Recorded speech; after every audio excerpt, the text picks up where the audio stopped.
asalaamaaleykum yéen mbokki internet yi dama leen a bëggoon indi benn information boo xam ne nii ay naxaatekat ñoo ko commencé jëfandikoo ci crédit orange naxee système naxee bu bees la boo xam ne nii ñi ngi koy fan yi yëpp maa ngi gis ne ñi ngi koy commencé di jëfandikoo pour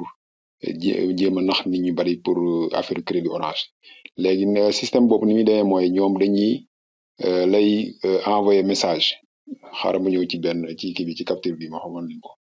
dañuy jël message bi mel nii copier ko seen téléphone xam nga bu mel ne boo jëndee crédit orange message bi mel ni ngay jot soit moo xam nga jënd crédit wala nga jënd ligne léegi dañuy copier message bi buñ ko copier léegi après envoyé la ko sa téléphone comme ça daal di lay woo ci instant bi léegi gëm loolu la ne da doon jënd crédit wala da doon jënd ligne après def erreur mu ñëw sa téléphone. léegi yow nag su nekkee ne amoo seetlu da ngay gëm loolu ñu la wax bu ko defee boo leen dugalee xaalis rek xaalis boobu noonu xamal ne maanaam xaalis la boo xam ne nii da nga leen ko dugalal gratuitement parce que yow jotoo benn crédit parce que li message la boo xam ne ñoom ñoo copier seen téléphone yónnee la ko boo xoolee bu ngeen xoolee numéro bi ci kaw nii numéro bi ci kaw nii moo lay xamal ne numéro bi numéro arnaqueur parce que arnaqueur bi mënul am ci kaw nii normalement orange tour orange moo fa war na affiché te numéro di gis na numéro ki nga xam ne mooy naxaate moo nekk nii mi ngi nekk 78 834 38 12 yaa dans loolu la léegi numéro bii nii bu ngeen gisee numéro bu mel nii ci kaw rek xam leen ne automatiquement ki leen di woo nii daf leen a bëgg a nax parce que bu doon ne dafa juum moom di jënd crédit orange envoyé la ko normalement li affiché ci kaw nii orange turu orange moo fa war a nekk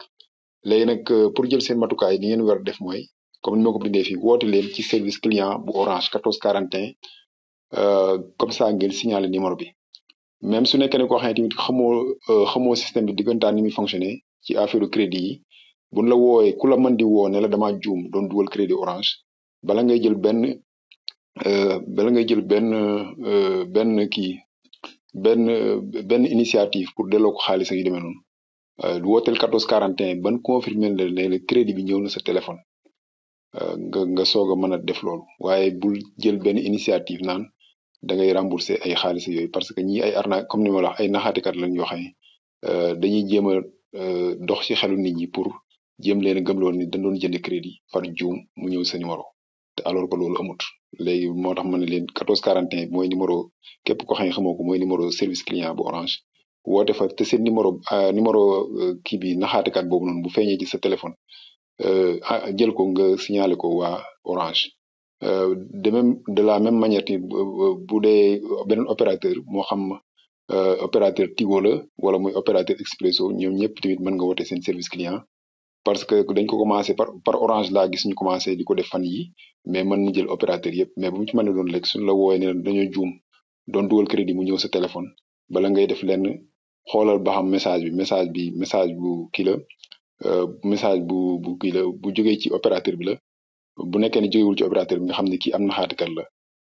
jëlal numéro téléphone am boobu mu la envoyé message bi nga signalé ko opérateur bi nga xam ne